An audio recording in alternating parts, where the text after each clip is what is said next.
আসসালামু আলাইকুম এভরিওয়ান, সবাই কেমন আছেন? আশা করি সবাই ভালো আছেন। আজ আপনাদেরকে দেখাবো আলু আর টমেটো দিয়ে কিভাবে ভাজি করি। চলেন দেখে নিই।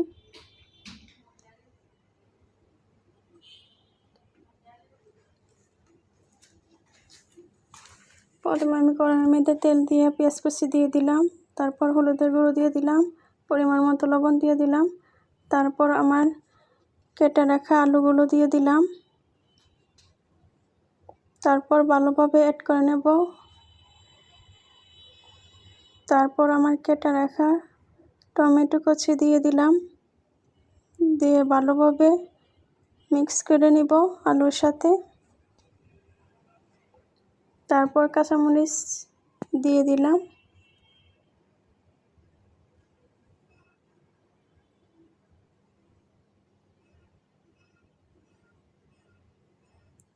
হয়ে আসছে আমার আলু। তারপর ধনিয়া পাতা দিয়ে দিলাম, দিয়ে ভালোভাবে ভেজে নিব। হয়ে গেছে আমার টমেটো আলু রেসিপি। ভালো লাগলে অবশ্যই পাশে থাকবেন। আসসালামু আলাইকুম।